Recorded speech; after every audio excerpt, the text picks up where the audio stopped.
Moltes gràcies, bona tarda, presidenta, bona tarda, diputats, diputades. Volíem fer un parell de consideracions prèvies sobre l'enfocament que ha fet el nostre grup parlamentari del debat de política general. En primer lloc, dir que l'afrontem mirant endavant, fent propostes que mirin de ser constructives i que els retrets que ens ha adreçat el president relatius a la no aprovació dels passats pressupostos entenem que no tenen lloc. Si més no, la responsabilitat de no haver arribat a un acord, com a mínim, seria compartida. En segon lloc, també volem anunciar que afrontem aquest debat de política general més enllà de la gestió, perquè entenem que aquesta no és una legislatura purament de gestió, sinó d'excepcionalitat, com s'ha dit en altres ocasions. La gestió, evidentment, del dia a dia és vital per un govern, és vital per una societat, especialment per aquells sectors socials més castigats pel sistema capitalista que necessiten d'aquestes polítiques del dia a dia, però també és cert que en el context de triple crisi en la qual encara estem immersos, la crisi del sistema capitalista, la crisi de representativitat de les institucions i la crisi de l'estat espanyol, són molts els sectors de la nostra societat que van prendre consciència de que calia mirar més enllà. I així es va entendre en les passades eleccions i per això va haver-hi una participació massiva, perquè es va entendre la importància del que es dirimia i les eleccions van girar al voltant de qüestions certament extraordinàries com la necessitat d'obrir un procés constituent o la reivindicació del dret a decidir que tenim com a societat. Evidentment, no tothom li va donar el caràcter d'excepcionalitat perquè hi ha qui es nega a reconèixer l'evidència, però aquesta legislatura, fins on dura avui, ha avalat aquesta excepcionalitat, perquè mai fins ara aquest país havia posat data a un referèndum vinculant. Aquesta excepcionalitat entenem que s'ha de materialitzar fent que aquesta legislatura sigui la legislatura de la celebració del referèndum, la de la realització, efectivament, de la ruptura democràtica amb l'estat espanyol i de l'obertura d'un procés constituent. En primer lloc, doncs, aquesta ha de ser la legislatura que propiciï l'exercici de l'autodeterminació. Que Catalunya hi té dret és un ampli consens social i polític. Com a mínim d'aquesta cambra hi ha 83 diputats de 135 que compartirien aquest principi polític. En el que no hi ha tant de consens, si bé és en l'autoritat per convocar aquest referèndum. Hi ha els qui pensem que si aquest dret és inalienable del poble català, el govern que ha sortit de les urnes del 27 de setembre està legitimat per convocar i organitzar aquest referèndum. Hi ha, en canvi, que pensen que aquesta vinculació només pot ser-hi si parteix del reconeixement de l'estat espanyol. Aquests són, a grans trets, els dos pols al voltant dels quals s'articula el debat. Nosaltres tenim clar a on ens situem, però volem fer un emplaçament a aquells que pensen en la possibilitat del referèndum pactat. Un emplaçament, això sí, que parteix de clarificar dos exemples que sempre es posen i que nosaltres entenem que s'ha fet de manera esbiaixada, de manera mal interpretada, els casos d'Escòcia i del Quebec. En el cas d'Escòcia va ser la determinació del Parlament i del govern escocès de convocar un referèndum el que van provocar que el primer ministre britànic David Cameron sortís al pas autoritzant aquest referèndum de tal manera que així li permetia condicionar la data i la pregunta. I en el cas del Quebec també van ser les institucions provincials del Quebec, el seu Parlament, el que va convocar un referèndum tant a l'any 80 com a l'any 95, que no s'emparaven en cap legislació estatal, que no s'emparaven en cap acord previ amb el govern federal. Per tant, ni legal ni acordat va ser aquella via canadenca. El que no va fer, evidentment, el govern canadenc és bolcar-se en la repressió judicial ni en les amenaces. Va fer, això sí, el que és normal, campanya pel no. Per l'emplaçament que volem fer no creiem ser-hi tan lluny. El novembre de 2013, sense anar més lluny, van portar a votació una moció que reclamava, en el seu punt tercer, promoure el referèndum de forma unilateral, llegeixo textualment, habilitant tots els mecanismes a l'abast per fer-lo possible, i en aquell moment hi van votar a favor els 3 diputats del grup de la CUP, els 21 diputats del grup d'Esquerra Republicana i els 13 diputats del grup d'Iniciativa Verds Esquerra Unida. I aquesta última es manifestava per boca del seu portaveu de llavors, Jaume Bosch, que deia: compartim el més significatiu. Pel grup d'Iniciativa Esquerra Unida la consulta s'ha de fer. Ens hem d'omplir de legitimitat proposant totes les vies legals que hi són, malgrat que es vulguin negar, però és evident que si l'Estat boicoteja i bloqueja tots els camins, haurem de trobar altres sortides. I nosaltres preferim celebrar la consulta que anar a altres fórmules. Eren les paraules de Jaume Bosch en un debat relatiu al referèndum. No hi va votar a favor, això sí, en aquell moment, el grup de Convergència i Unió, però d'ençà llavors han passat moltes coses. Ha passat el 9 de novembre, ha passat la intervenció al Congrés de Turull de Rovira i d'Herrera, ha passat l'intent de celebrar una consulta per les vies legals derivades de l'Estatut i les amenaces de l'Estat, i la setmana passada constatàvem que la voluntat del govern, per boca del seu president, era de celebrar el referèndum tant sí com no, i es pot fer. És clar que ho podem fer, perquè la capacitat tècnica hi és, es va demostrar el 9 de novembre, la voluntat política també, o referèndum, i la força hi és. La força de tot el ventall polític i social que dona suport al dret a decidir si superem, és clar, el que entenem nosaltres que és un fals debat, el fals debat del referèndum pactat.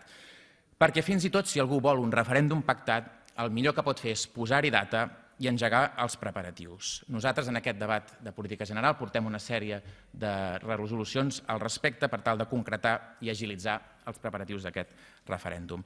Per això, i ja ho hem dit en moltes ocasions, les persones que demanem exercir democràcia ens cal treballar per un gran acord democràtic de país i hem de demostrar que tenim la capacitat, la voluntat i la determinació de fer valdre els resultats de la democràcia. I per fer efectiva i creïble la campanya de la gent que defensarem el sí, cal haver avançat en la recuperació de sobiranies i en la construcció de les estructures dites d'estat que puguin fonamentar aquesta voluntat popular. Ara que les condicions estan madures, no podem deixar que es podreixin. Ara que és més evident que mai el caràcter de classe i autoritari de l'estat espanyol, ara que l'oligarquia ha pressionat el PSOE fins al punt d'esqueixar-lo, deixant encara més decebuda la gent del PSC que un dia va defensar el dret a decidir des d'aquestes mateixes tribunes, ara que estem veient el vergonyós procés a un president, un conseller i dues conselleres, als quals la Fiscalia asseurà al banc dels acusats per haver organitzat una consulta, i vostès s'indignen per la pregunta de Catalunya Ràdio i no s'indignen per veure asseguts representants electes en un tribunal? De quina matèria estan fets vostès? O més concretament, de quina matèria estan fetes les seves galtes? Ara, finalment, que la celebració d'un referèndum a Catalunya pot ser l'única qüestió que impedeixi la recomposició del poder de la dreta corrupta a l'estat espanyol, ara ens entretindrem a esperar un referèndum pactat? President, no podem deixar passar el temps. Cada dia que passa ha de ser un dia guanyat en la construcció i la consecució del referèndum. Nosaltres fa dies que som a la taula per començar-hi a treballar. Des de la nostra pròpia experiència política i des de l'anàlisi que fem, nosaltres no podem defensar que sigui políticament útil restar pendents de l'autorització de l'Estat per exercir el dret a decidir. Per això defensem la legítima unilateralitat. De totes maneres, si l'esquerra espanyola en algun moment, evidentment, aconseguís un canvi a l'estat espanyol, nosaltres hi seríem, però demanem, tal com va fer en el seu moment el portaveu de l'esquerra Abertzale, Arnaldo Otegi, demanem aquesta reciprocitat. Demanem que, honestament, si aquest canvi és impossible a l'estat espanyol, l'esquerra espanyola hi doni suport als processos constituents que es produeixin a les nacions sense estat de la península. Aquest seria el primer punt d'excepcionalitat d'aquesta legislatura. I un segon punt d'excepcionalitat se situaria en què hem de realitzar aquesta ruptura democràtica, evidentment lligada a la voluntat que es desprengués del referèndum. A la senyora Arrimadas li agrada dir sovint en aquests debats que aquest Parlament existeix gràcies a la Constitució espanyola i que hem d'agrair-li que tots nosaltres hi estiguem aquí asseguts. Però això no és cert. I està asseguda gràcies, en primer lloc, a la lluita antifranquista que va restablir aquestes institucions abans que existís la Constitució espanyola, i va ser una lluita per restablir una Generalitat que havia existit de l'any 31 a l'any 39 fruit d'una ruptura democràtica, fruit de la blasmada unilateralitat, perquè aquella República Catalana no es va pactar en cap estat en aquell moment. Perquè, en definitiva, els portaveus dels grups tant de Ciutadans com del PSC, com també el senyor García Albiol, s'asseuen en un Parlament que va néixer un 6 de desembre, sí, un 6 de desembre també, però de l'any 32, gràcies al fruit d'una ruptura democràtica. Aquell país no va néixer de cap concessió de l'estat monàrquic, no va néixer de cap negociació, no va néixer de la interpretació de cap llei. Va néixer interpretant els sentiments i els anhels del poble que acabava de donar el seu sufragi. En conseqüència, nosaltres i milers de persones volem viure en un país que hagi nascut a partir d'aquest acte d'afirmació i d'autoreconeixement, i per això defensem la ruptura com una eina democràtica. I això ens porta, finalment, al tercer punt pel qual entenem que és una legislatura excepcional, que és la voluntat d'obrir un procés constituent. Els independentistes volem el referèndum perquè guanyi el sí. Aspirem a obrir d'aquesta manera un procés constituent que haurà de ser un esclat democràtic, una activació que serveixi perquè la república que es construeixi sigui un poder al servei de la majoria, un poder autènticament popular. Enguany fa 40 anys del 1976 i se l'ha recordat fonamentalment per la concentració que va fer-se a Sant Boi l'11 de setembre, però el 76 és un any on també es van viure moltes altres fites del moviment polític antifranquista. És l'any de les manifestacions per l'amnistia, que van ser prohibides i fortament reprimides. És l'any en què una Assemblea de Catalunya que no havia demanat permís per mobilitzar en favor de les llibertats catalanes sortia a la superfície i arreu del territori es creaven assemblees democràtiques. Va ser l'any també en què Sabadell va quedar paralitzat per una vaga general política i durant uns dies, com va dir Xavier Vinader, els obrers van ser els amos de la ciutat. Va ser l'any de les vagues de la força, del Roca Radiadors, de la construcció, va ser l'any de la Marxa de la Llibertat, també de les Jornades Catalanes de la Dona, que van situar el feminisme altra vegada al centre de les reivindicacions polítiques. Va ser l'any del Congrés de Cultura Catalana, en el qual els intel·lectuals del país van fer l'esforç de recórrer tot el país i de comunicar-se directament amb el seu poble. Va ser l'any de la trobada d'instàncies unitàries dels països catalans, de l'Estatut d'Elx, molt més avançat del que va ser després l'Estatut d'Autonomia del País Valencià, de la reivindicació de l'Aran dintre del futur Estatut català, de la reaparició d'un diari en català, del llibre blanc del territori, etc. Tot això es va produir perquè formava part d'un esclat.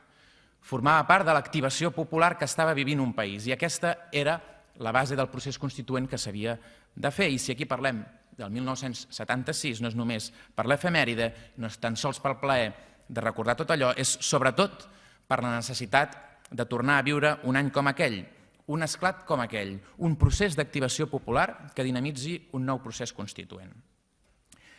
La història la coneixem, sabem què va seguir aquell any 76 i com es va posar fi a les dinàmiques alliberadores i com l'independentisme, llavors minoritari, va alçar la veu crítica contra els pactes de la transició, contra la repressió, contra la divisió, i com ho va pagar amb marginalització, amb més repressió i amb més criminalització. Però avui no hem vingut a parlar de tot això. Avui volem emplaçar tota la gent partidària del dret a decidir i de governar-nos com a societat. Es tracta, doncs, que ara fem el que no vam poder fer en aquell 1976, la ruptura democràtica i un procés constituent on no hi càpiguen les imposicions que arriben en sobres tancats procedents dels poders fàctics, que és de la manera que es va introduir l'article 2 de la Constitució espanyola de la indissoluble unidad de la nación española, patria común e indivisible de todos los españoles. Un procés constituent que arrencarà de Catalunya, però que haurà de deixar la porta oberta a tots els territoris dels països catalans que, exercint el seu propi dret a decidir, vulguin optar per un futur compartit. Des de la diversitat, traiem el millor de les nostres respectives cultures i tradicions polítiques per tenir el coratge i la tenacitat d'arribar fins al final. Celebrar un referèndum, fer complir el seu mandat i d'aquesta manera engegar el procés constituent. Un procés que escurçarà la distància entre el que entenem avui com allò possible i el que entenem com allò impossible. Un procés constituent que ha de ser del poble. No n'hi haurà prou amb la iniciativa institucional. Caldrà la implicació de tota la societat, pensi el que pensi, cregui el que cregui, se senti d'on se senti. El país el fem entre tots i totes. Moltes gràcies.